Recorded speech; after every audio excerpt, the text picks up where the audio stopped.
All right, welcome to Jerry's Friend-Tastic Library, the podcast where I talk about, or I interview everyday average people about their fantastic lives. One day I'll get that intro correct. Instead of going to a regular library to check out books, you can come to the Friend-Tastic Library to check out people. And today we're talking to Nicholas Pasquale. Do you prefer Nick or Nicholas? Most people call me Nick. Yeah. Okay, cool. Nick Pasquale.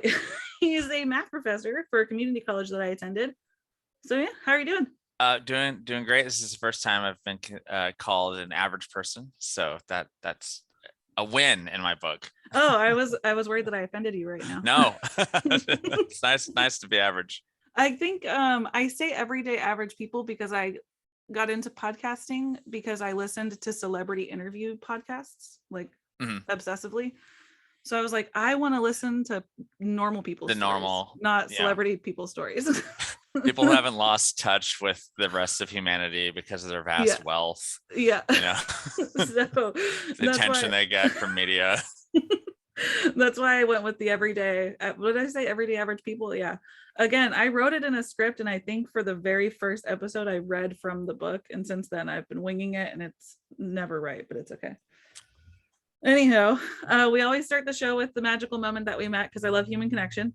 So I never had you as a professor at Hartnell. Indeed not. But I met you through math club, right? I believe so. We may have crossed paths in the hallway prior to that because one of your math professors was down the hall from me, right? Mr. Oh, the offices? Yeah. Yeah. So I think we had exchanged some words without knowing really who the other person was, because by the time Math Academy happened, I was like, it's that cool student that always is with Mr. Palmer. I appreciate that you think I'm cool, but we're all math people here, so the coolness only goes. Again, it was nice to be called average. This has nothing to do with the way we met, but about math people being cool. My husband is always in like musical gig things, and we did like a fundraiser or something, and I had invited like all of math club to come. And that was the first time that like his friend group met my friend group, and they were like, oh, I didn't even know Jerri had friends. And then once they realized how we all knew each other, they were like, oh my God, they're all nerds. Like they couldn't talk to each other. Like, because all of us just like got high and did math all day. Like my husband's friends like don't do that at all. So it was a very big disconnect. But anyways, I think the first time I remember actually getting to know you was at like the very first math club meeting, because you were an advisor before I revived it or something, right? Yes. Yeah. Okay. I was one of the many newer faculty who was part of the who can we rope in to be advisor of the math club. I guess that one tapped out quick, go to the other person without tenure. Right. Yeah, there was like a list of professors that could be advisor, but most of you were just very busy. So yeah, that's a chronic issue within public education. I think by the time I was your advisor or the advisor for the club when you were president, I was tenured at that point. So that point was like a full choice and not like, oh, I'm just trying to pad up my tenure packet with things I do around campus, but it's like I actually enjoyed like going to the meetings you were running, so that was nice. Oh, I like that. I know I was always late, but oh, everybody was. It's fine. I think we were late half the time, and we were running it. I was very humbled after I had like not run it anymore that everybody said they enjoyed me being president, and that made me sad and happy at the same time. But all things must come to an end. I loved math club. I loved it. I made a lot of friends through math club. But I think the social aspect of coming together and being supported by the college to have some funds to do things, and being surrounded by fellow nerds or whomever, I think there's a lot to say about that. A lot of the other STEM clubs also great, but math club had like a kind of more of a social focus, I would say, in my experience across the many math clubs. And that just kind of like served, I thought, a purpose some of the other STEM clubs weren't serving, I never knew what any other club was doing. I just know that I heard word from math club people that like the engineering club actually went to competitions and stuff. And I think that was it. Yeah. It's, in general, I mean, math, we're low key. Yeah. We don't really care about the applications of what we do. If someone else finds an application for it, great. I guess. I don't know. That's not why I do it. I remember one day math club had Butler in to do his talk on proving sine and cosine with Taylor series, I believe. Oh yeah. I want to say that's what he did. I honestly don't remember. Yeah. So, but anyways, he was there, and then somebody was like, "Oh, I have to leave early for engineering club," and he went. I loved everything he said because he was like, "I don't even know why there's an engineering club. Engineering's all math. You're in the engineering club right now, right?" And then he said something that I never forgot, and I continued to repeat. He was like, "Math is the only true science. Every other science is just applied math." I was like, I love that. That's going to be my new religious affirmation now. That's like the XKCD comic. That's like the scientists in order of application. Mhm. You know, so I think on the left end of the spectrum is the sociologist and the psychologist, Yeah. and then the biologist and the chemist and the physicist, and there's like a huge gap, and then there's the mathematician on the far right side of the comic. Yep. My friend, who I don't think has ever listened to my podcast, but you know him, his name's Joseph. If he does listen to this, he'll be really mad that I name dropped him. But we've argued many times whether math or physics is like the true science. Like many times to where it can't be brought up anymore. But yeah, I don't know. That's just how I feel about it. Anyways, you're a math professor. How did you become a math professor? Yeah, I'm gonna go on a little tirade first. Is that I don't use the title professor. Okay. I call myself an instructor. Okay. And I think that's like born of knowing many PhDs and professors in the CSU and UC system. So, wait, do you not have a PhD? No, the requirement to teach at community college is a master's degree. I knew that, but for some reason I thought you had a doctorate. Okay. I'm not judging. I am not Dr. Nick, though it was once an aspiration to become Dr. Nick, but that's because I grew up on The Simpsons. So. I also wanted to have a doctorate. That was my big dream. And then I got to CSUMB and I was like, I can't do school anymore. I need to get out of here as fast as possible. Yeah. So yeah, no, my job is to open a textbook and then explain the textbook to a room full of people who have math as their requirement for their actual major that they chose. Okay. So we have very few math majors, and yeah, I don't need a PhD for that. Nor had I done any personal research, and published, I would not be using any of that to teach. You know, so yeah. So I honestly I call myself teacher. You know, I'm a teacher, even though my official job title is instructor. And you know, no shade on all of my colleagues who have PhDs, of course, and go by doctor, but. I think this, I'm going to interrupt your story. Sorry, I talk a lot. Cool. I think that PhDs in math are very hard to obtain from what I've heard from other math professors. Because the whole idea, you can correct me if I'm wrong, because I don't know. I just have a simple bachelor degree. But what I've been told or what I've read is that to get a PhD, you have to be published, right? Like you just said. Mm-hmm. And to discover something new in math is like almost impossible at this point. The amount of time it takes to get a math PhD is growing. I think even like Potter, and I know you mentioned Palmer already, I believe that both of those are PhD without dissertation. So it's not even like they don't even get the doctor title. That means they took all their classes and then they passed the exams that said they knew what their classes were about, but they haven't published their thesis. Yeah, which is crazy to me. So that's where I kind of like lost my momentum to go all the way. Oh yeah, my graduate advisor, Dr. Hamilton at CSU Sacramento, she explained, like, you know, the kind of stock number they always say for how long a PhD takes is 4, but that's seldom the case in mathematics anymore, because it just I was gonna say I've never heard that number. It takes so long to get caught up, right, to even become current with all the modern stuff that's happened, because you still have to learn all of the mathematics from 200 years ago, 100 years ago. You know, the late 19th century and early 20th century was explosive for math. You know, we sent people to the moon, you know.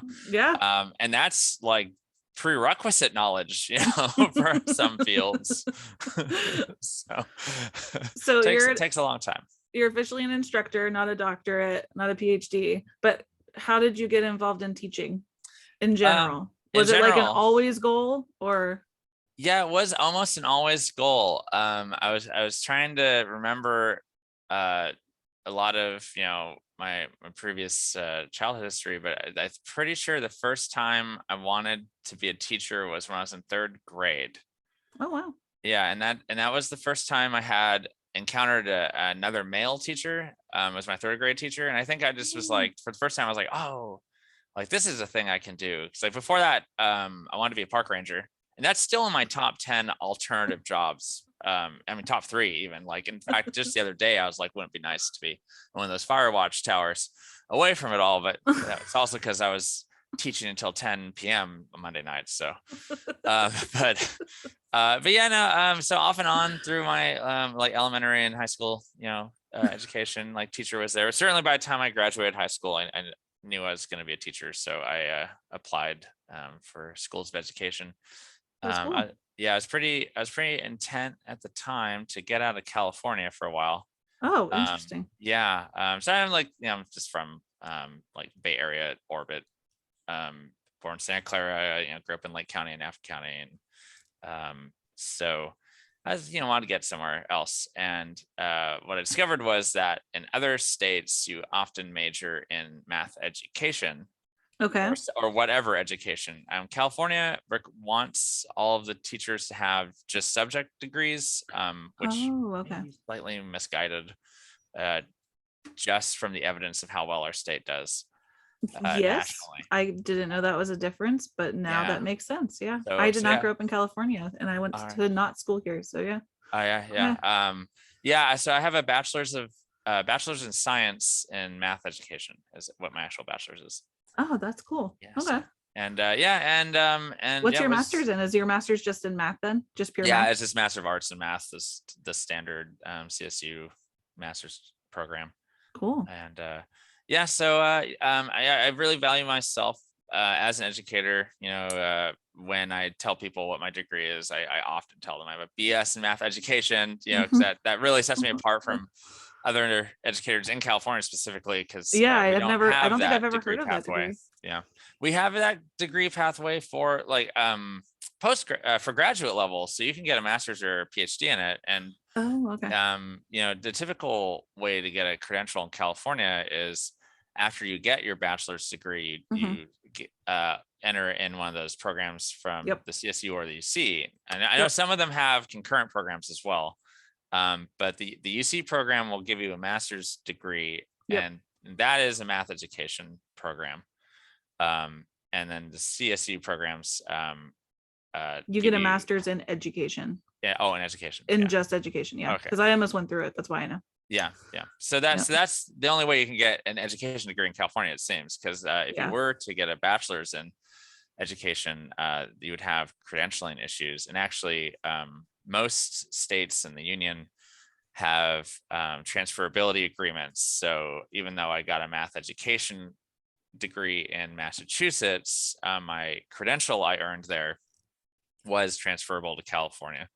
That's cool. So when I moved back home, I had to take one extra class, which was I had to take a seminar in teaching people who are learning English as a second language. Oh, okay. Like ESL students. Yes, and we call it California stands at ELL for K through 12 English language learners. I think we're on a I don't know.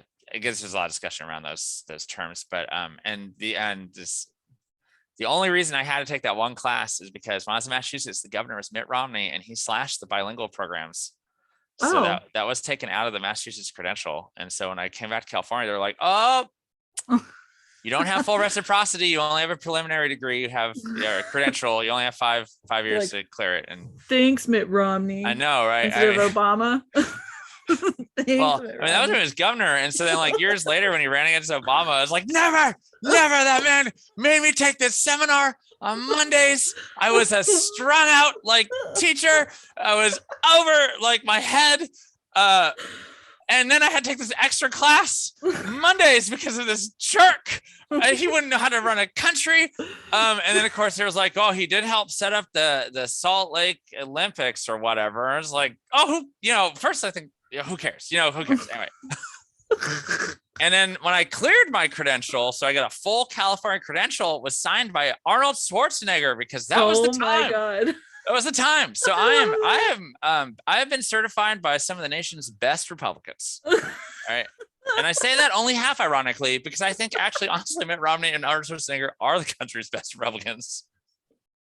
I just finished Michelle Obama's Becoming book, and it's been fueling a lot of political talk in my house. And yeah, we were saying that we were like, oh, I miss the old Republicans that we had. But like, anyways, I don't want to talk about politics forever and ever. We'll probably lose half the listeners that way, even though I only have like 2 of them. But best Republicans. I was gonna ask how you liked the East Coast, because I am from the crappy town of Pittsburgh, Pennsylvania. So yeah, I love the East Coast. I have like family back in New Jersey. My father was born in New Jersey.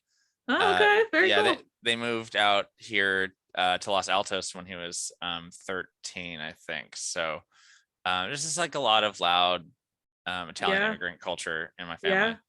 And I fit in fairly well in Boston. Makes a lot of sense. Yeah. Okay. Yeah, right. I really intimidate people because I'll just become loud all of a sudden.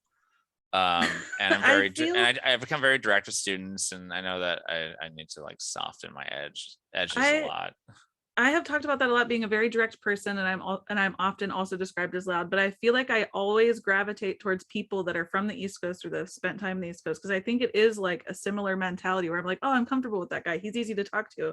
Yeah, other people are like, he's the worst professor ever. He's so mean. Don't take him.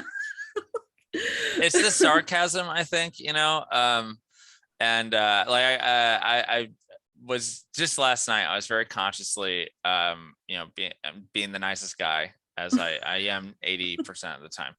And then, it was a late class. It's like from 6 p.m. to 9:30 p.m. We have some breaks in there, but like it's late. Yeah. And I was just getting a little punchy at the end, and we were just looking at a function that was on the whiteboard, and we needed to multiply it by a negative in order to flip the graph vertically. And a student said, oh, just add a negative to it. And I was like, you want me to add the negative? And they're like, yeah, it's like right in the front. And I was like, oh, no, you mean multiply the negative. And they're like, what, just put the negative. I was like, no, it's a math class. You can't say add, we mean multiply. And this person, like, I guess I just said that very, explosively. You can't say how do we multiply. And so then they were taken aback, and then another person said, let's just agree that we're just going to introduce a negative to the function. And then but at that point it was like too late, like the switch flipped, and I was like, introduce a negative? What is it, like your friend? And like, hey, here's my friend, the negative. And then they did not garner the laughs that I thought it was going to, and I was like, well, sorry. I find that most students, and I'm going to specify this to only Hartnell so I don't over speak for everybody, but I find as a goer of Hartnell and as a tutor of Hartnell for a very long time that the people that take math there absolutely loathe it and never want to go through it, and they take none of it lightly ever. They're like never in the mood to joke ever about anything, and I try so hard and it never works. I think one of my strengths is honestly, especially for that was a pre-calculus class I was talking about. So I was going to guess that. Especially for that level of class, I tend to have a lot of time interacting with them about things that are not just math. Like we had previously, because we're doing group work, so I'm going around from group to group to make sure that they're on task or how they're doing or help them out or whatever. I have a question before I forget, because you keep talking about this class. Is this a Zoom class or an in-person class? It is an in-person class. Okay, sorry, continue.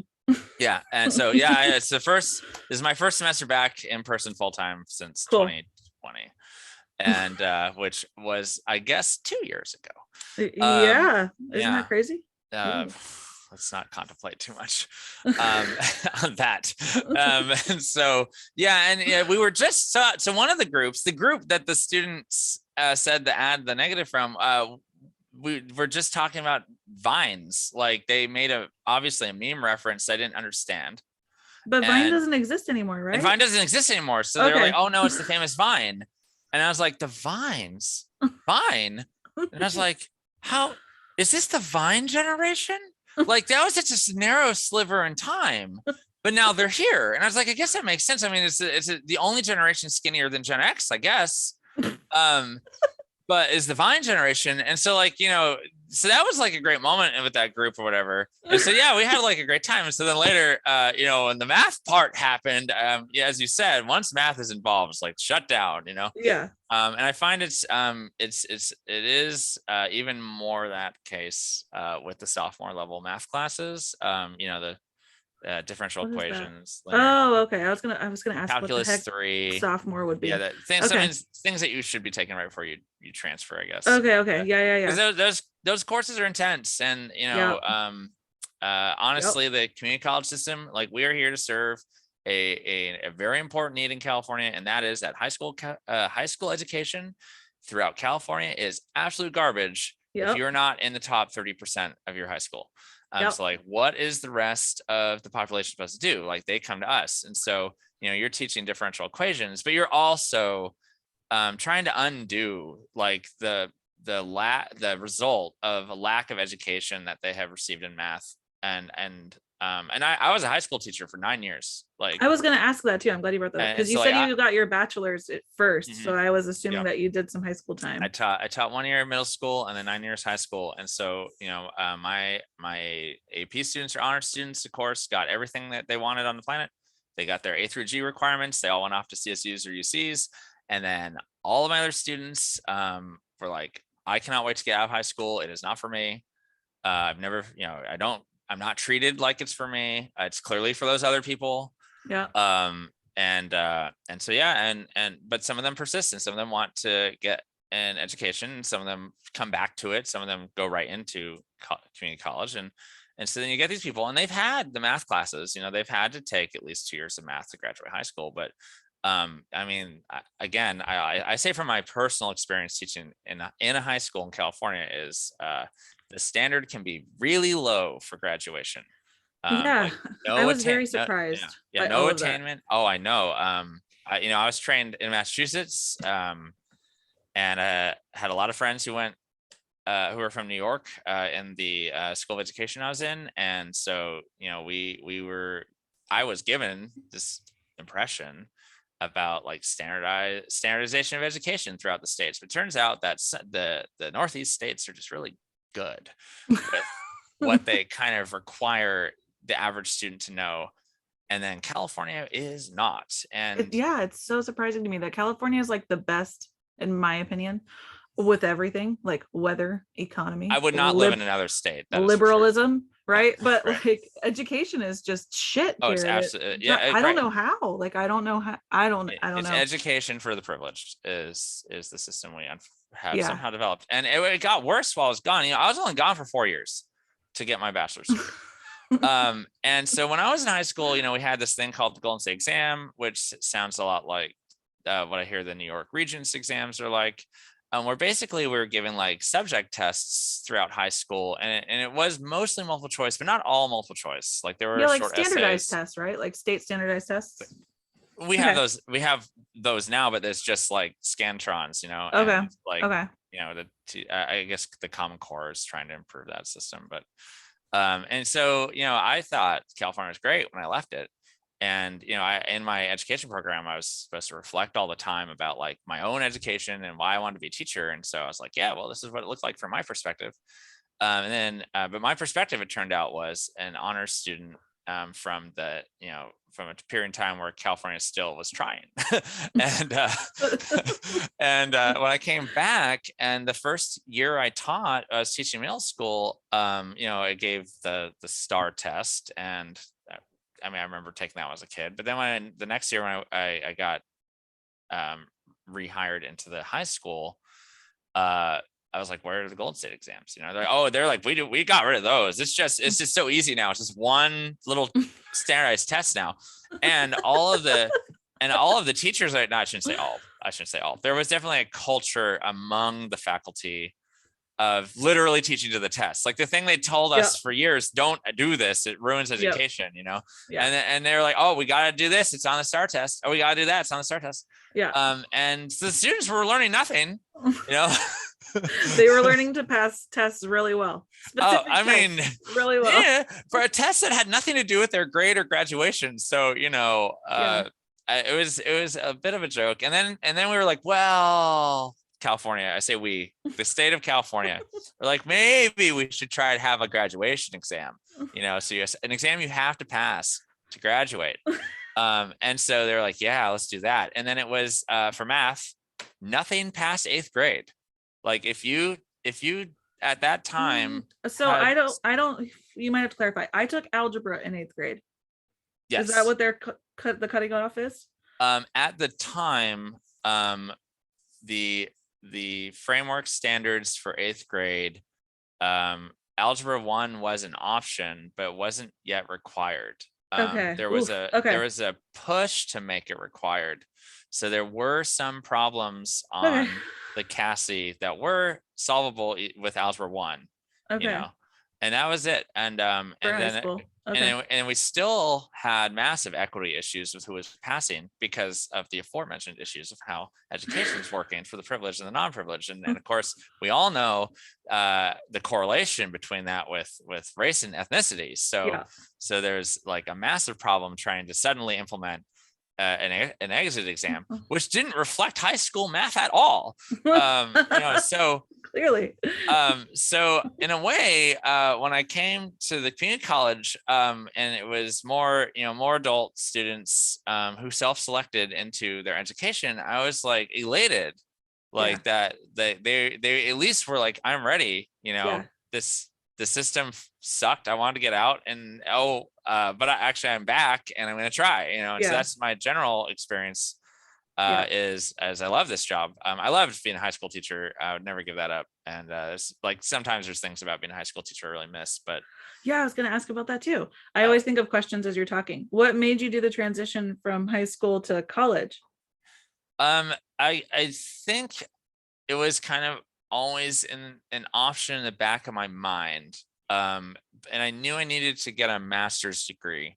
So there was a point during my career as a high school teacher where I wasn't satisfied with my own knowledge. Okay. So I taught in a town. I don't want to say where I taught.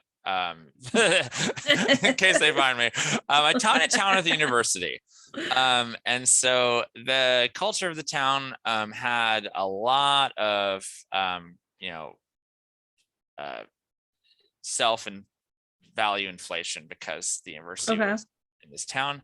And I had which worked well for a lot of things and not for other things. And so I had a lot of children who were the children of professors, and I had a lot of people who had graduated from that university and stayed in the town, and I had their children. So there was this kind of air about this community.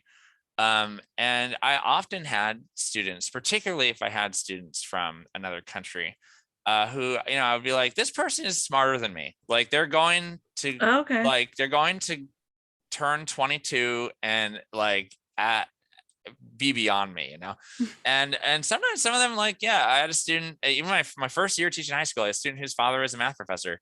And so that student would come and just ask me questions about, I was teaching AP calculus AB, which is like first semester calculus. Yep.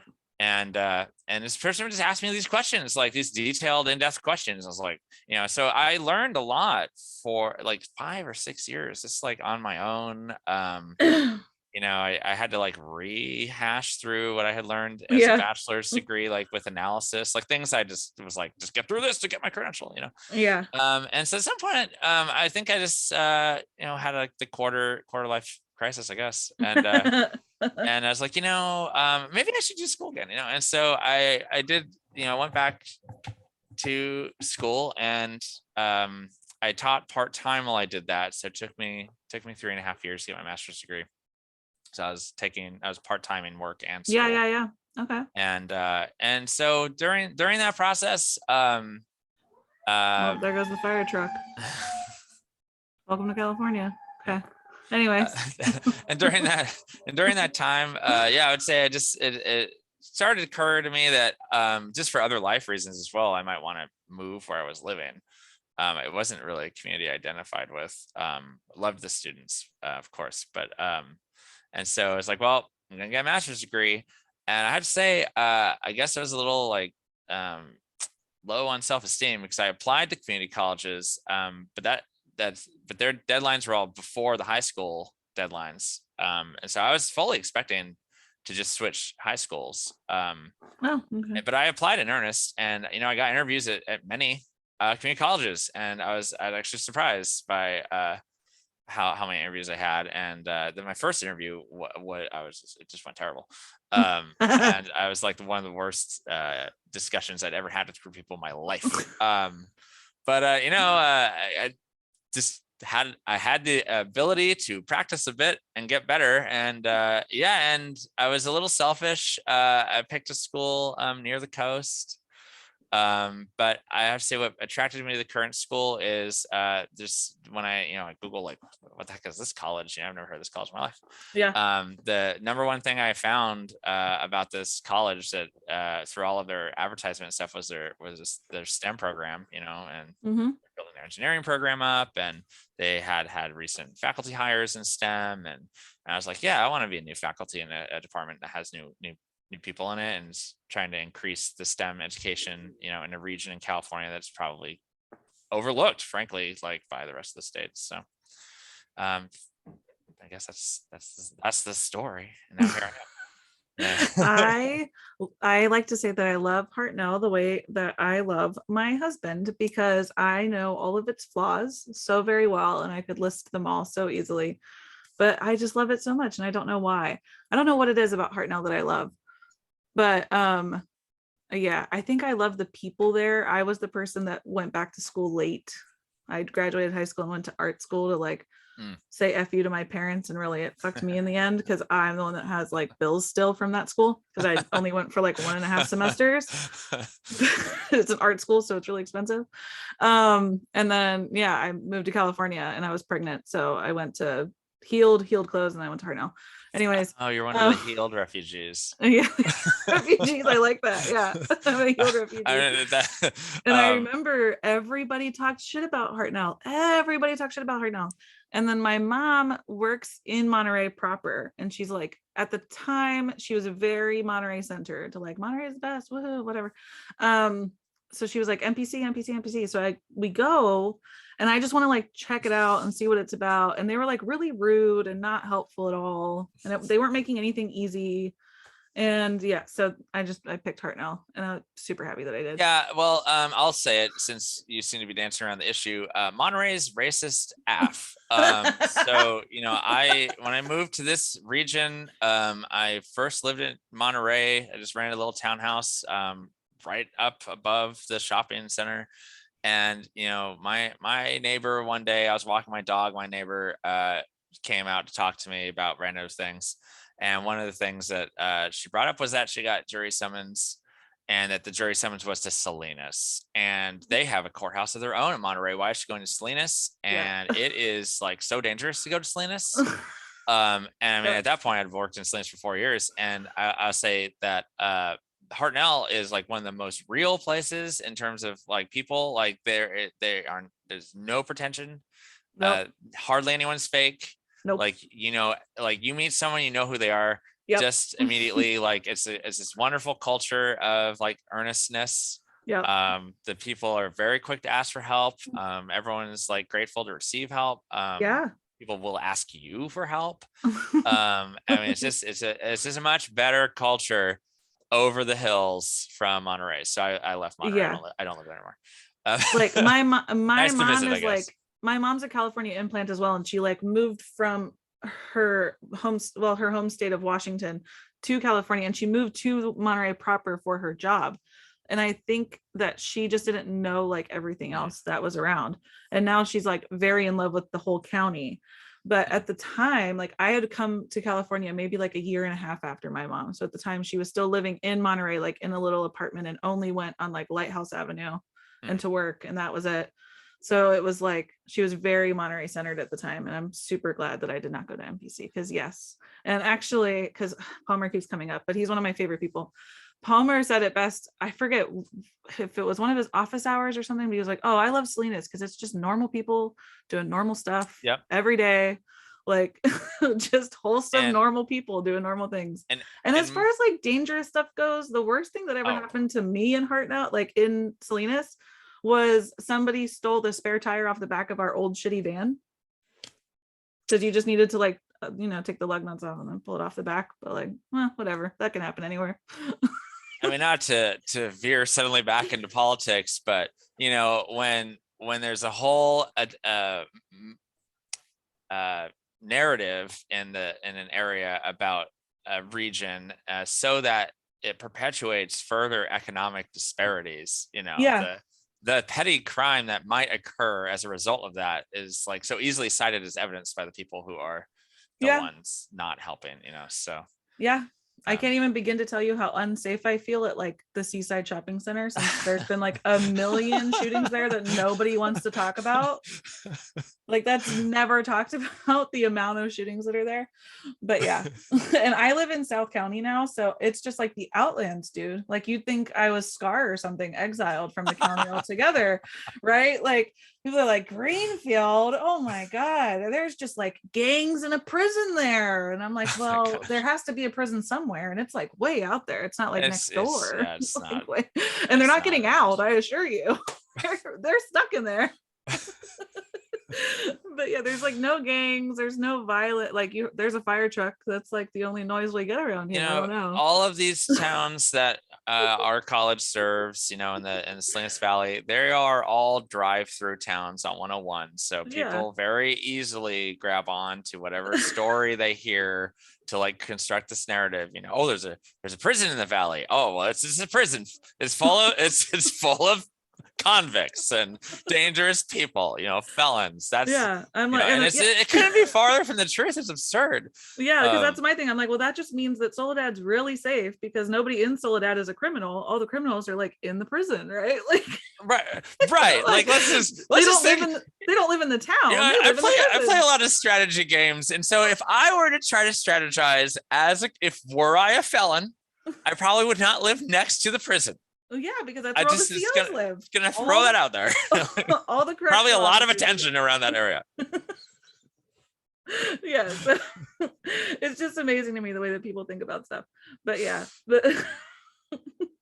I don't know how we got on this rant. I don't know. But it's the school to prison pipeline is how we got onto this rant. School to prison pipeline.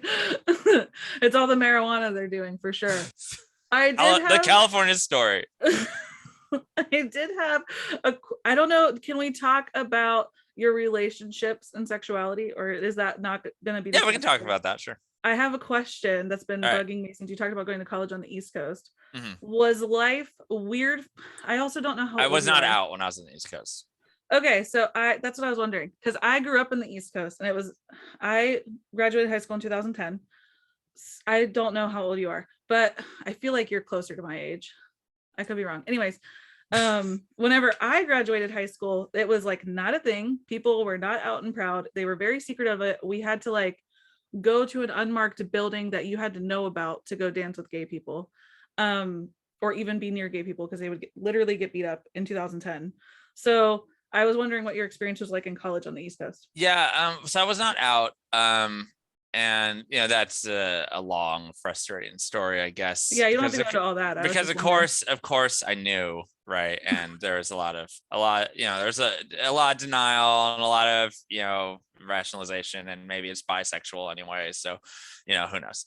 But yeah, I would say in Boston specifically, I will speak to Boston specifically, and as Michael Che has said on SNL, it is one of the most racist places that you can imagine. But I would say it was also one of the most homophobic places. So I knew individuals, of course, that I would have felt safe coming out to, but I never felt safe there where I to come out, yeah. And which I did know, of course, out gay people, it's impossible not to, unless you pull your eyes out and don't talk to people, especially if you live in a city. But So of course I knew out gay people, and yeah, and one of the clubs on Lansdowne Street had like gay nights on Tuesdays, and so they would all like, they all knew they were gonna go there, and of course I was in tune to this, like, oh, maybe listening, but I didn't, and I didn't come out until I moved back to California, and I told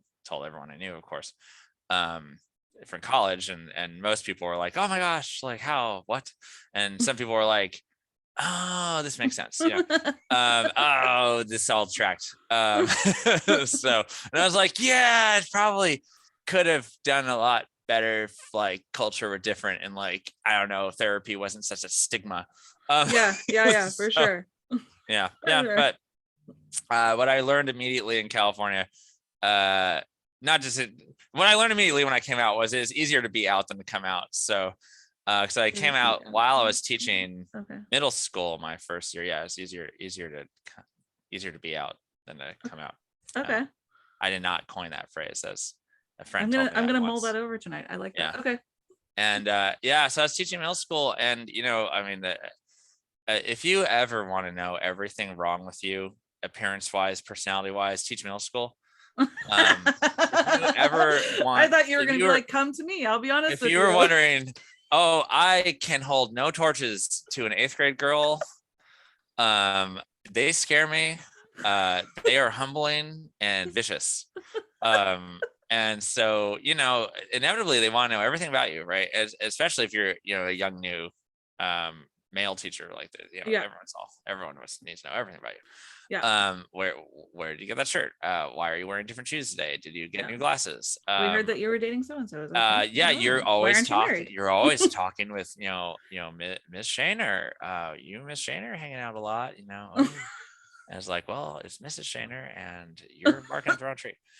So eventually, like, they start to like, so then there's like rumors, right? Rumors start, and you're like, and so I was like, oh my god, like, will I get fired? Honestly, I was worried about that because I wasn't tenured. It takes 2 years to get tenure in the K through 12 system usually, and my principal was a Baptist bastard. Wow. Okay. And so I was really concerned about my well-being had I been outed. But I also worked with another gay teacher and a lesbian teacher, now they were tenured. But the following year, I didn't work at that school anymore. I worked at the high school in the same town. And the culture there was just, among the faculty and the administration particularly, was very different. And it was definitely closer to a culture of allyship, Yeah. And there was a GSA, there was a Gay Straight Alliance.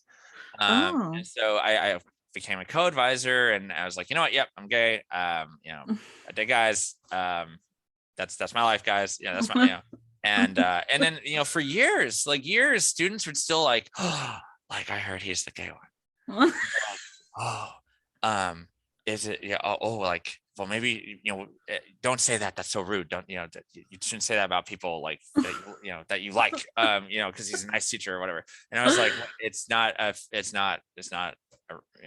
false rumor, and it's also not bad. Like, it's not like gay is a bad word. Right. So then, so that helped me lean into it further, because especially working with the Gay Straight Alliance, I got all these posters from my classroom, so now I was the one who had gay posters by the door. Okay. I want to know what gay posters are. Can we go back to that? Yeah. What are gay posters? Do they just have like rainbows and like fun stuff? No, maybe. I'm trying to remember what they were now. It was, it's been eight years since I've been in that classroom. One of them was anti-bullying. They were all from Gleason, which is, I don't remember what the acronym stands for, GLSEN, I think. But they were an organization that, or I think they still are an organization that helps schools develop Gay Straight Alliances and all that. And so I know one of those posters was an anti-bullying poster. So it had it was like very, very dark and drab with like purple as like a main color, and like a lot of thick black borders around the caricature of this person who was clearly like crouched down, like crying. And it had like all the words that was being shouted at this person like around them. And and I will say them now, because at the time I remember thinking like, I like how they made that character so that you can't tell if it's a boy or a girl, but yeah, gender non-binary is a thing, so perhaps This was just all a good foresight from the Gleason Network. And anyway, so one of the words was faggot, right there on the poster. And that, that led to so many discussions with students. Like, because that was like a thing. People said it all the time. Yeah. And I mean, I remember growing up in high school saying like faggot and that was gay. I'm like, oh, that's so gay. Yeah, that was gay. You're so gay. Until I had gay friends and they were like, oh, that's so hetero. Every time I thought something was stupid. And then I was like, oh, I see what you're doing. Okay, I'm messing up. Okay. And that like helped. But yeah. The early 2000s were such a time. I have so many stories to just like tangent off of this, but I'll finish the poster idea. So faggot was right there, and that would trigger people, and it's like that's a bad word right there, and some students really like opened up to me privately about what this poster meant to them. In a way that, I mean, I can't even imagine one of my own teachers when I was in high school having a poster like this. Yeah. And then some students were like, some students who were on the shouting end of what was being depicted on that poster, like, you shouldn't, it's not fair that you can just put words up, but we can't say things. And it's like, it's the intent of how it's said. So what are you saying about you as a person? Exactly. And the students who reacted like the best to it were often the students in my like remedial classes. And I think that you said you took Algebra 1 in 8th grade. I taught Algebra 1 for seniors and juniors who had already failed it multiple times, but that's the graduation requirement. And so, that honestly is like the type of class that all my favorite classes are from that group. So, anyway, so so then it was like, instead of worrying about being found out, or being talked about, I was like a champion. I wore being the gay one on my sleeve. At that, there was one other male gay teacher at that high school briefly, and then he got a new job down in San Luis Obispo, I think. But cool. And so I was like the only one. There were some in that one particular school, and I think there were other non-heteros there. I worked with a special ed teacher who was bisexual, but married opposite gender, and so we had a lot of discussion about bi erasure, because like I never get treated like I'm LGBT, even though I am literally the B, so which is a huge problem within the LGBT community, is that the B should not be silent. For sure. So anyway, I could talk about all this for days. I mean, I guess I could too. I have to say, on the little survey you sent me, I called a friend up because a gay friend, and I talked to him about it because I didn't know how to answer the orientation question anymore, honestly. I don't know if you noticed, but I kind of like waffled, so I put gay, polysexual. I honestly didn't even read it before we got on this call today. Yeah, and I would say wait, what is, I'm so intrigued now, what is polysexual? So polysexual is a person who's attracted to more than one gender. I thought that was pansexual. So that I'm prepared for this. I love it. I think this is super important for everybody to learn. So yes. And I wish I had my progress flag in this room now. I feel bad. So that is in a different room. So pansexual is a person who is attracted to any other person, regardless of gender. Okay. Cool. And then there is a more nuanced term, omnisexual, which is a person, which omni and pan both mean all. Yeah. Omnisexual is also a person who's attracted to any other gender, but the gender is part of their attraction to each person. Well, now I'm gonna have to do more self-evaluation. And so my bisexual friend is like, yeah, I'm really attracted to men in a way that is specific to men, and I'm really attracted to women in a way that's specific to women. Okay. And that's not what pan. My understanding, I don't have any pan friends, but so comment below. But in my understanding, from my advocacy feel free to add us in the comments. But my experience from my advocacy trainings is that that's not typically the pan experience, that the gender is not doesn't play a big role in how they're attracted to the person. So polysexual is someone who's attracted to multiple genders, but not necessarily all genders. Okay. And gender does play a role. And this is really a more recent like revelation I've been having. And so get ready to hear this. During the pandemic, I've been on TikTok a lot. And trans mask people are hot. What was the second word? Trans mask, like people who are transitioning to male. Okay. Like masculine. And I didn't know what the mask stood for. Sorry. Yeah, and there is a transgender person that was on here. His name is Ash. If you want to watch his episode, it's really okay. Cool. Oh, great. Yeah, I have a lot of trans mask friends. I have none that are female. Yeah. Right. And so that's the whole thing. I've had, my experience with the trans community has almost exclusively been my students. Okay. I've had a lot of trans students, but that also means that they are very early in their transitioning. So I don't have a lot of experience. I'm also super introverted, so this is pretty much on me. Not leaving my house, but I don't have a lot of experience meeting like adults who have been taking, hormone therapy for a while. And so I'm like, there's some manly men out there. Yeah, I agree that trans men are incredibly attractive. Yeah, I've just not been aware of, I guess. Who are these people? I would like to know more about you.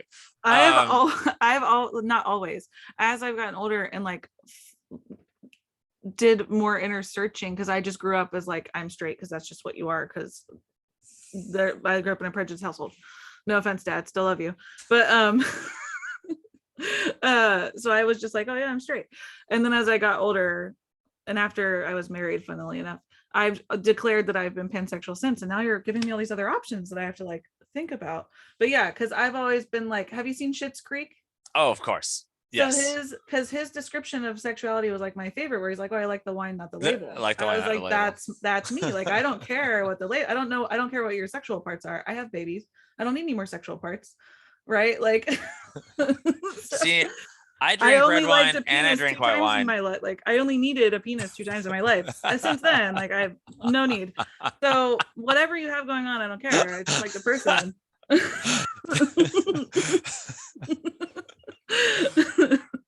No offense. I know you're a penis holder, but like no, I mean it's not for everyone. My penis.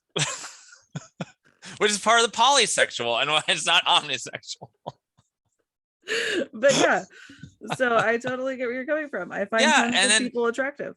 And then I was like, but is that still gay? Because you ask that person and they say, I'm a man, right? I'm a man, I'm attracted to a man. That's the definition of gay, Yeah. But not all people who are masculine presenting identify as man, gender non-binary, gender fluid, and so there's a lot of masculine people who do not identify as male that I have also been finding very attractive. And I was like, oh shit, that's more than one gender. Yeah. That's more than one gender. Yeah. I was like, oh, I'm having a crisis. Like I thought I was gay man, but I'm polysexual man. Now I had to say I'm polysexual, and then I had to explain it every time. Because like no one knows what it is. And I know because I've been to advocacy trainings, so for the LGBTQIA plus community. It's we all learn about ourselves as we go learn about other people, I suppose. Yeah, exactly. My uncle is here redoing our wiring on our house, and he's from Kansas. And so whenever my mom had said at dinner before we got on, she was like, oh yeah, tonight Jerry's gonna do a podcast, so you don't have to turn the electric off, blah, blah, blah. No, we're all good. Okay.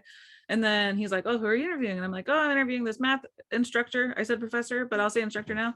And he's part of the LGBTQ community, right? And he's like, can I ask you guys, like, in safety, like what all of it is, because I'm from Kansas and like they don't really exist there, and I mean that in the nicest way possible. But it was cool that he was like asking about it and being like genuinely interested, because I know that it's hard to ask about that stuff in real life. It is. There's a lot of stigma. Like the students like, oh my gosh, don't just call him gay. You can't just say he's gay. Right. Like just to ask about it is, we're so much culture is around, not talking about not non-heterosexual culture, so yeah that's I have had older relatives who won't talk about divorce, so. yeah I know those for sure. My husband's family is extremely Catholic, so I hope their baptisms are still valid. Oh, I don't know. That's a topical reference to a news item in the event that anyone's listening to this after February 17th, 2022. Wait, what's the news reference? There's a priest in like Arizona or something who apparently has been saying the baptism words wrong for 20 years, and the Catholic Church ruled them as invalid. And that's a problem because I also am confirmed Catholic, though I've been practicing for a long time. My husband likes to say he has his papers, but he doesn't believe in them. So. Yeah. My papers. I worked hard to get my papers. Green card to heaven. I have my green card. And then I came out and was like, "Why did I get these papers? I don't know."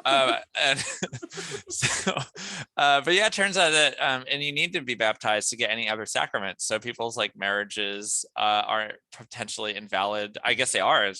Anyways, we just talked about this last night. Me and my partner, because I was like trying to explain all the weird Catholic hocus pocus. It's very important that you do things exactly the right way. The irony is that the word that the priest got wrong is, instead of saying "I baptize you," which is like the biblical word from John the Baptist and all that, he said "we baptize you," which removes authority from the church. Oh. And I was like, are you telling me that pronouns matter, Catholic Church? He said the wrong pronoun. The pronoun was important.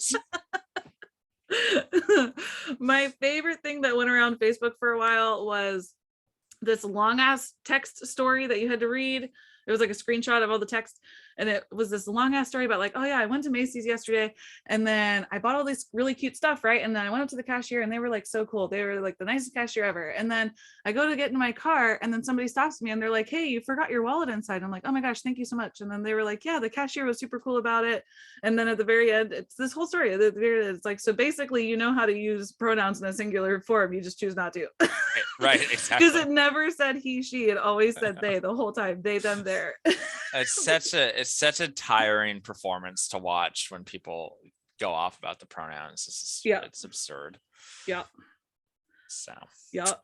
I don't remember what we were talking about before baptizing. My own pronouns are he, they, or he, him, or they, them, and that's kind of a reflection on how I feel about being a man in our culture, is that there's not ever been a time where more than two men were together that when I joined the group, I felt like I was one of them, that's so interesting. Yeah. Okay. It's of course, like with like my gay friends, it's different. But like there's still some of that. Like it's very, very minimal, but like I used to do a poker night with other new teachers, and it was just all the bros playing poker. And I was like, yeah, can my boyfriend come? And they're like, oh no, because our girlfriends can't come. Like this is our time away, and we have to explain it to them that we get to have an evening without them. And if your boyfriend came, it would just cause all of us these problems. And I was just like, I don't understand this. Like this made no sense to me whatsoever. This like weird sexist patriarchy thing. So I don't know, maybe it's just so I've been using he, they a lot for the last few years, and I if anything, like please refer to me whatever you're comfortable with, he or they or them, But I think it's also helpful for the students, especially because we've had Zoom for 2 years. They log in and then they see my little instructor name. It's Nick Pasquale, he, they, and so immediately it was one of the few ways I could reach out to students via the Zoom time. At CSUMB, they force you to have it at on your Zoom thingy, and whenever you like break the ice in class the first day, they always ask. They're very pronoun forward right now, very, very like, and they have like they don't have all, but they have like a long list that you can pick from whenever you apply to select like the gender that you identify with and the sexual orientation you identify with, which I think is super cool. One of my best students went to UC Santa Cruz a couple years ago, and on like the orientation program, he was telling me all about this after the fact. During the orientation program, they asked him what his pronouns were, and it was the first time, I guess, he had been asked that question, so he didn't understand like what he was supposed to do. So he just said, well, whatever pronouns you want to use is probably fine with me. And of course, that might have come across as disrespectful. I wasn't there, but he the way he told me the story was that he like realized he made a faux pas, and I was like, I have failed you. Like, I never made you say your pronouns. Honestly, me and Joseph went to orientation day together, and that was what they did. Like 7 a.m. you show up for orientation, and you're in this giant circle based on your like major section. So it's like STEM majors go over here because there's so few of you at CSUMB, you're all just mashed into one. And so we're at orientation together in this giant group, and she's like, okay, we're all gonna go around the circle and tell us your name and your pronouns and what food you identify with. And we're all like half asleep, like, what? And then Joseph's like, do you know what a pronoun is? Because I don't know English. And then I was like, I don't know what are pronouns like is it Mrs. and Ms? Or I was like, I don't know either. So luckily we weren't first. We got to hear what everybody else said in the circle, and I was like, oh, I get it now. Okay. Like it was literally like, so it was, I think it was like 7 or 7:30 in the morning, and we were like half asleep, like, what is going on around here? Like, not in a disrespectful way at all, but we like literally could not English to know what the fuck she was asking us to do. Like, but then I knew about it, and I was like, oh, this is amazing. I love this. And I think we're in a period of time right now where that experience is still very common, but it's the only way to do it. If we have to like explain what we're doing every time, there's gonna always be like that stupid performative resistance. So we're just gonna do it, and we're gonna learn. And then more and more people will know. I think it's a super cool way too, because I always hear the people that are like, well, I don't even know what to call people nowadays, the young people. And I'm like, well, if you just introduce everybody like that, you're like, oh yeah, I'm Nick Pasquale, he, they, and I'm Jerri Shore, she, her. So it's like, it just makes everything easier in my opinion. Yeah. And I think your pronoun is way more important than your title. Like, I don't give a shit that I'm a Mrs. Like that's never important in daily life. Mrs. You mean the acronym that's Mr. with the possessive S at the end, right? Yeah. So like I can't even, but that's my thing is, I always tell people, like, I don't care if you like refer to me as any pronoun that you're comfortable referring to me as, or like what name you decide to call me, but I'm definitely not Mrs. Alcaraz. Like that's not a thing. That's not my name. And like people still make that, it blows my mind that they can so easily call me Mrs. Alcaraz, which is not my name, but they can't call like a trans person by their name, which is their name.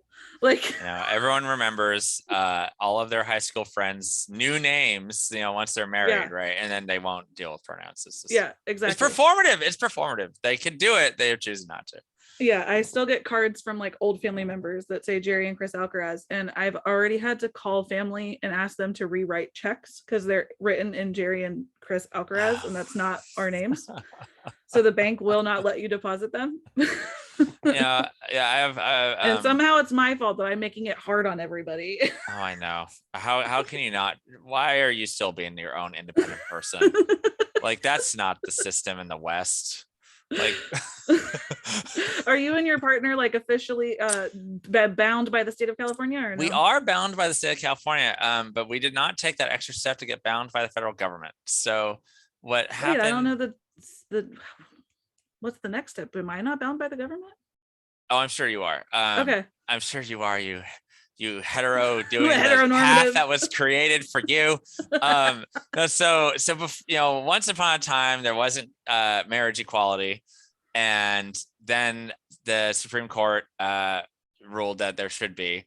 Uh-huh. But before that period of time, it was up to the states. And so the state of California had domestic partner registration, and then they Uh-huh. had, then they had, forget, actually, I don't even know if we had a civil union system or not. But there was briefly gay marriage, marriage Uh-huh. equality, gay marriage in California, and then it was taken away, but then it was given back to the Supreme Court. Right? So we are registered domestic partners, Oh, which okay. when the Supreme Court action happened, California's like, all right, it's all marriage now, right? Or Uh-huh. it's all marriage. So according to the state of California, we have marriage equivalency, I guess. And Okay. so, we bought a house together.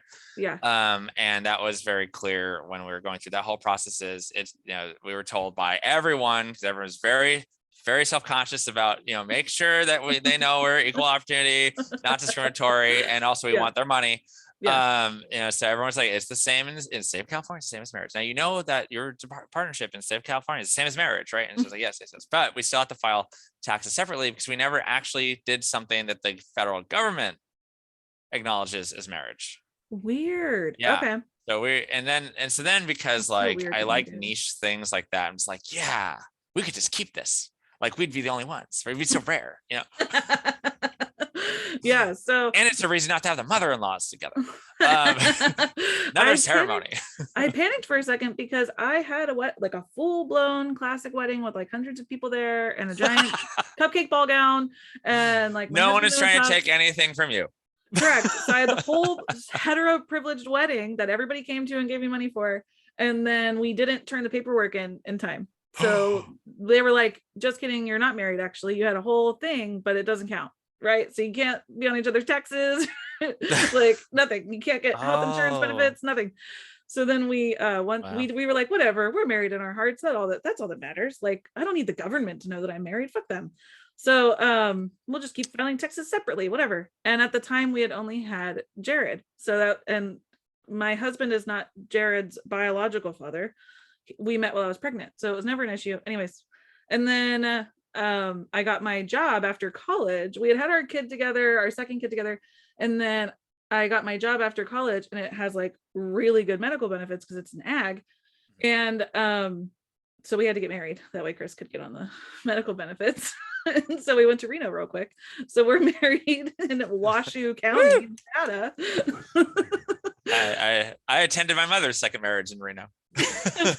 I gotta say, I did both weddings, and I almost liked the Reno one better for like a lot of reasons. Like, I It think, felt like it was more about you and not about the pageant. I don't yeah. know. I So, can only well, imagine. I loved yeah. So I loved the day being all about me, and I probably would have done. I would have like done a mashup between the two. I think because I realized very quickly that real weddings, like the one that I did the first time, are you don't actually get to decide anything. Everybody tells you what you should do. Mhm. And I didn't like that at all. So yeah, you're probably better off just not doing it. Every now and then I'll because he does all the taxes. Every now and then I'll be like, what would we save if we were married? You guys Um, don't have kids, right? So I don't think you'd really save right. much of anything. And it's like a little bit. Okay. It's only because there are assets that I own that have to be filed on my taxes separately that would be balanced out Yeah, yeah, if yeah. we filed jointly with the federal government. And it's not that much. Now that Um, we're legally married, we did our joint taxes for the first time ever this year, and we got bank back, and I was yeah. like pissed that I've been missing out this whole time Right. because we have kids, like, Right. and that was a big thing that it kept. TurboTax was like, you have kids, are you sure you don't want to file jointly if you're married? And I was like, nah. And I went through and I was like, what the fuck, dude, I'm getting like no money back. So then I backed out and like added him, and they were like, good job, Jerri, you're getting $1 million. The federal But government thanks you for your contributions. yeah, exactly. Thank you for keeping the heteronormative ways up of being married with 2 kids. The nuclear but family giving us extra survives. money for some reason. Yeah. So it's a whole thing. But yeah, that's interesting. Do you guys want kids? No, I don't think so. Yeah, I You don't know, recommend it. I have kids. yours, we've talked about it a few times, and there's some like romanticization around, I guess, having a kid. Yeah, But I think like ideally we would stay like just gay uncles, that's cool. rather than gay parents. Yeah, But I gotta say, I am like so stressed about the day that I have to start talking about sex and puberty and shit, because like I feel like parents Send them to me parents with a waiver. Parents in this generation are like in new territory, right? Because I think I've talked about this before on my episode, so my listeners are probably sick of me. But and whenever I was growing up, everybody's parents were like, okay, this is what happens. Guys want to have sex with you and you have to not let them have sex with you, right? That's the basic story. We'll just stop it there. But now that's like not the case anymore, right? Because like guys don't have to have sex with girls and girls don't have to have sex with guys, and girls should not have to be the ones that say don't have sex with me. It's like the horrible shaming that's put on a woman growing up. If you let someone have sex with you, like you're just gonna you're deflowered. That sounds horrible. Like you're barely like, who's gonna want you then, you know? Because of course you exist to appeal to a man for chattel purposes, you know. So like, keep your legs crossed, ladies. And like virginity is just a weird, arbitrary biblical line that doesn't really exist anymore. So it's like, I am excited that I live in this time, that I get to like not push that dumb ideal on my kids, but I have to figure out how to word it now because nobody did it for me. And it's a whole thing. I've already been like thinking of ways to describe things to them. You know, like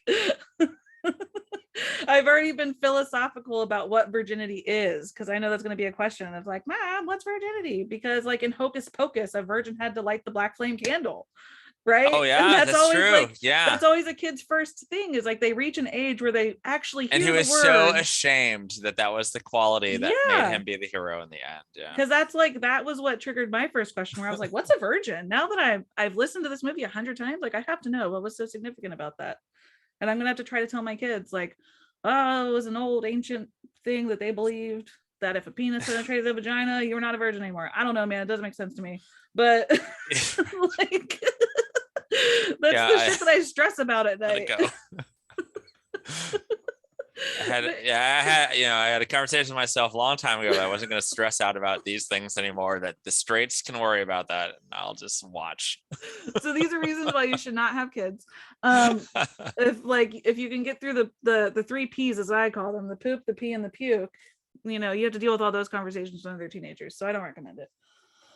Yeah, we have a friend who has fostered and adopted a lot. So that would probably be more the route we would go than to try to find like a surrogate or something. But I don't know. You know, I don't think it's going to happen, honestly. So yeah, I wouldn't do it. Your life looks really fun on Instagram, so I would just keep it that way.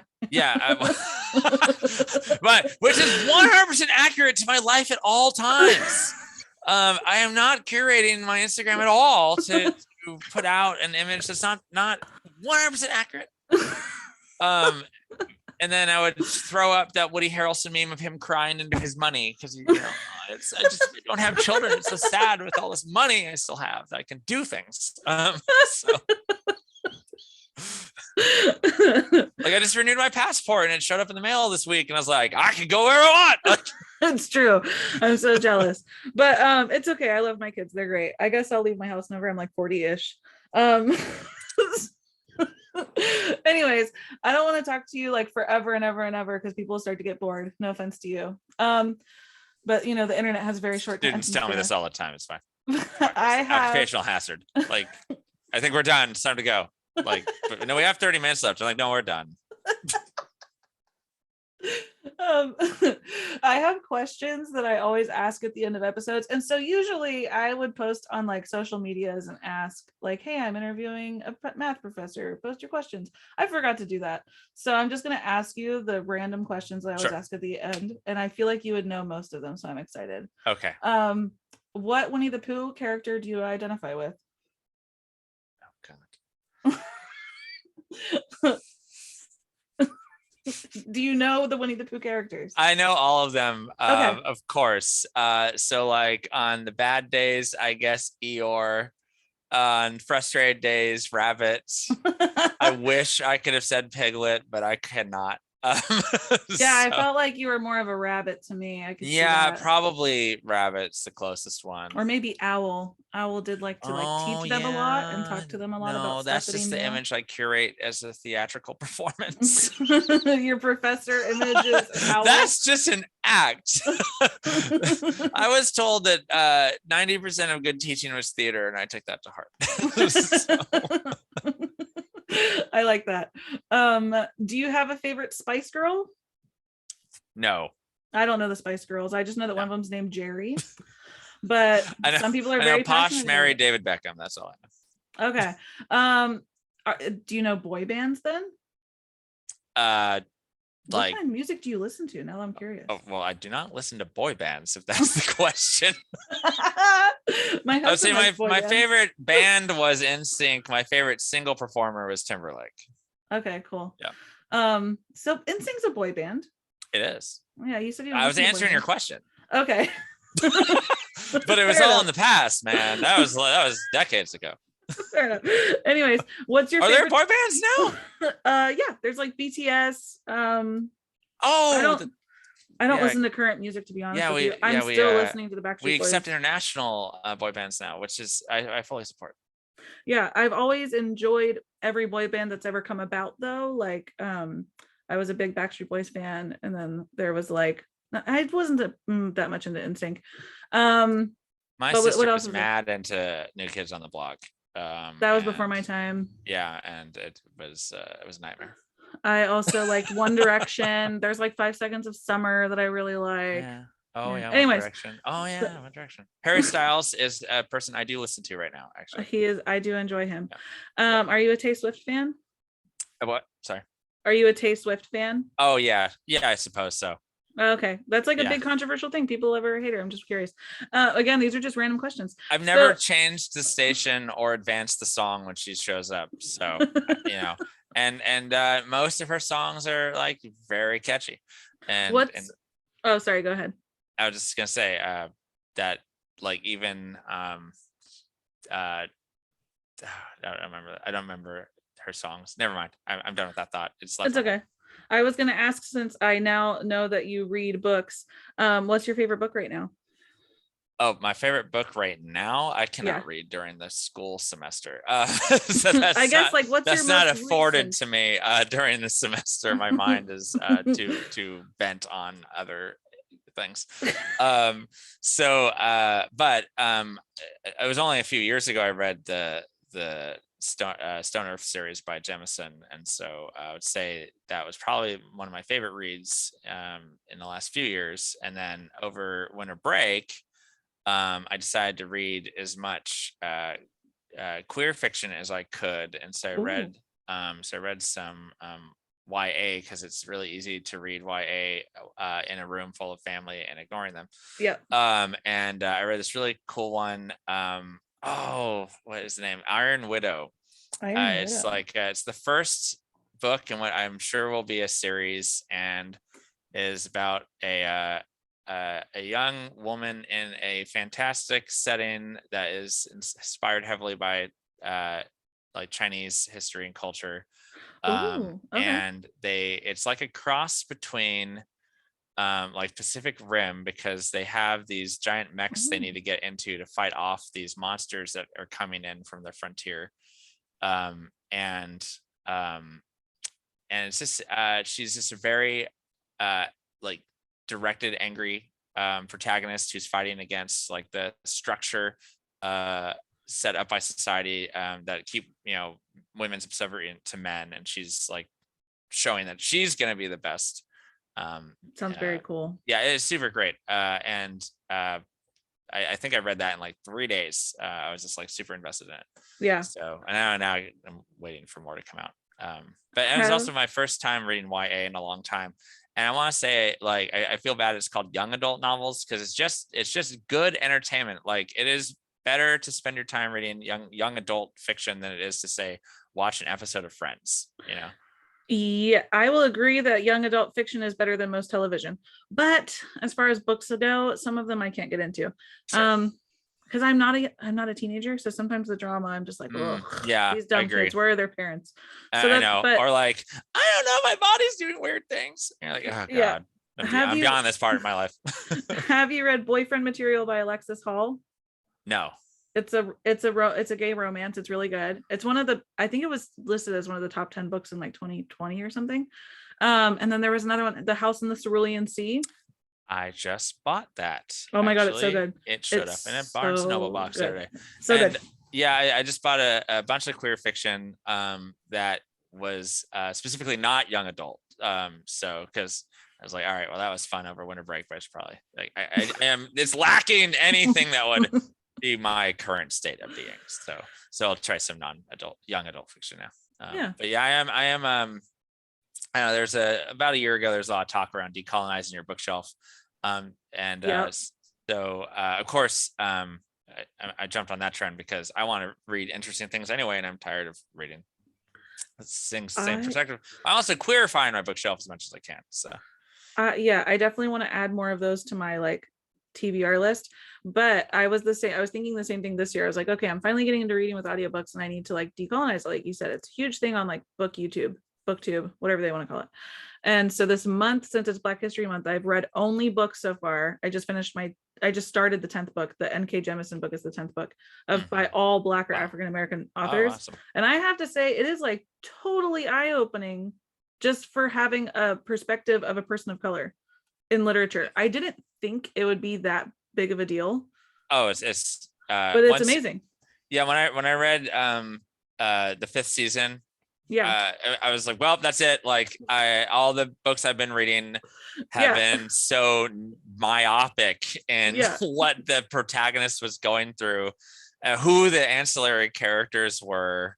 Yeah, and like I don't want to spoil the book for you because I know that you reported you're only 37% of the way through. I'm like halfway through now, but yeah, because I listen to it all day long at work, 8 hours a day. I just have an audiobook in. But anyways, there was another fantasy by a Black author, and it's called Children of Blood and Bone. Yes, and it's a YA fantasy, and they're all depicted as African people. And it was incredibly good for a fantasy as well. So yeah. Anyways, off of books, because I'm gonna talk about books forever as well. But I wanted to know what your favorite spice was. I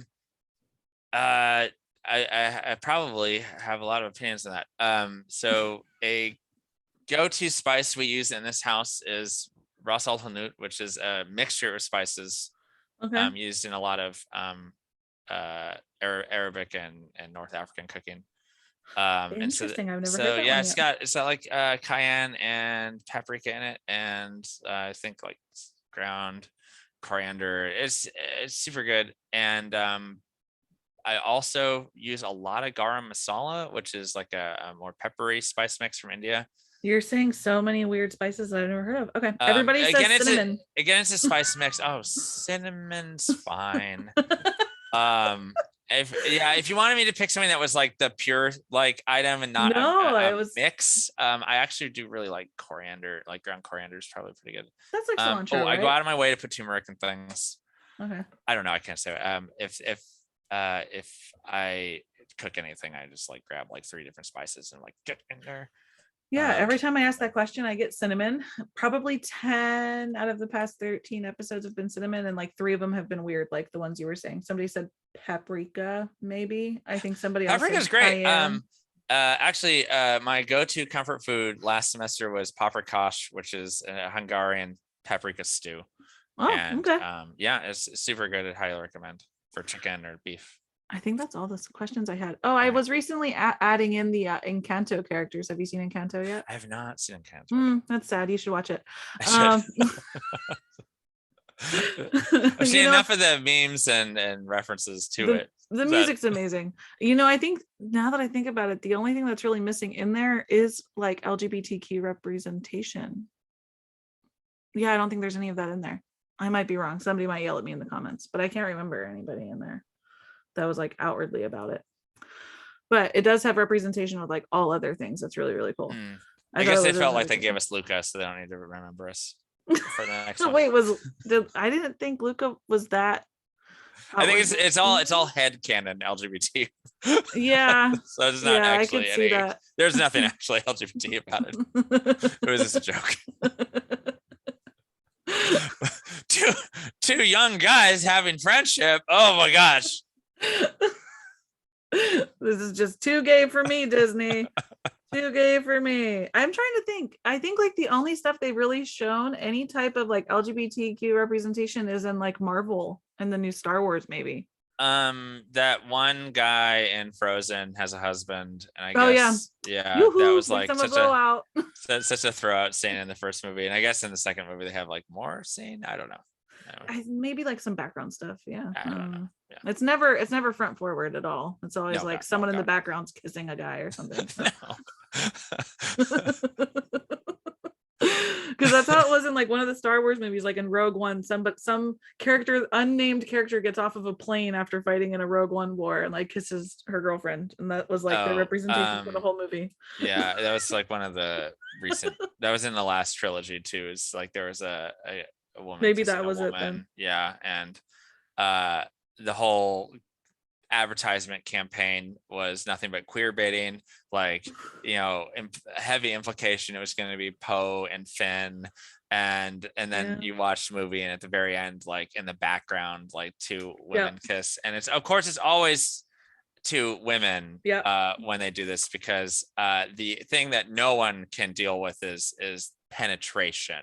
Nope. You know, the moment penetration goes the wrong direction, that's when we lose our collective shit. But two women, I mean, lesbians had an entire show in the 90s and early 2000s for like 9 years, and then they just rebooted it, I think, right? But gay guys just get friends. That's all you guys get. Sorry. I mean, even Will and Grace, a show that had two gay guys, they were friends.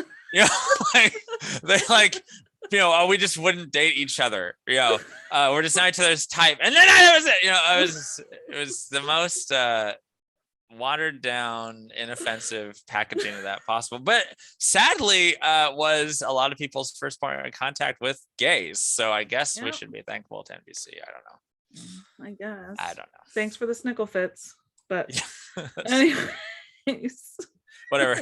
The most LGBT thing about Will and Grace is the character Karen. So I've actually never seen Will and Grace.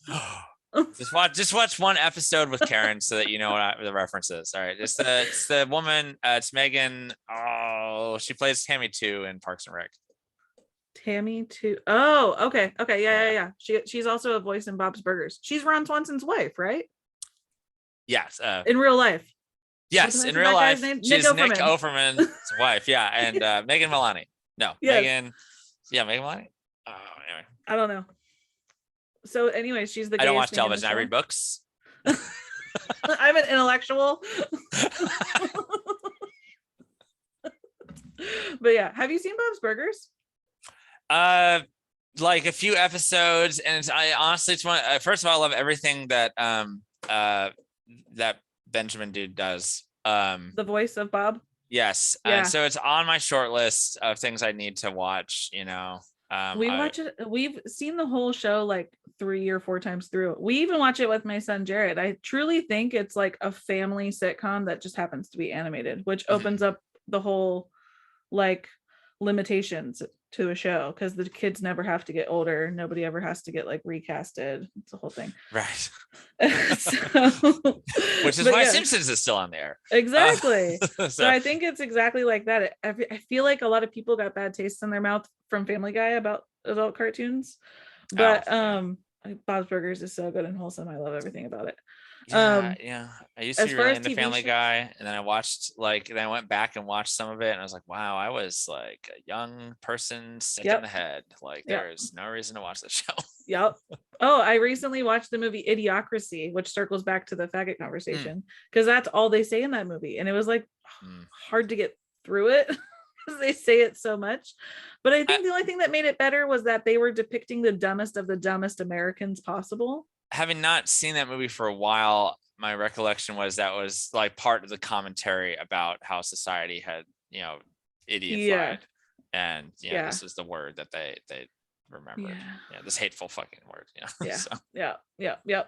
But yeah, I mean, they also ate at a restaurant called Buttfuckers, so you know, I think and Starbucks gave out hand jobs. So trying to paint a picture as to why the choice of that word was supposed to represent the decline of society. Though, it does. You do have to hear that word all the time. Yeah, it's something. It's like watching Django Unchained. There's just a lot of like a word that doesn't feel good every time you hear it, and it just keeps going. Mhm. But anyways, I'll let you go. You don't have to hang up. I'm just gonna hit stop it. I can't talk. I'm gonna stop the recording, but you don't have to hang up or leave right away. Understood. But thank you for being on the show. Before I stop recording, is there anything you want to tell the listeners before we go? Anything awesome? Last comments, remember me statements, blah blah blah.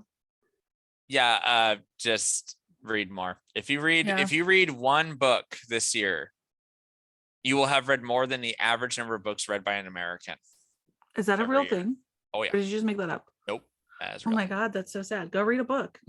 So please read a book. If you just read one book, you're above average. Just one short, trashy romance novel will make you above average. Oh, the other thing, horribly underappreciated, romance novels.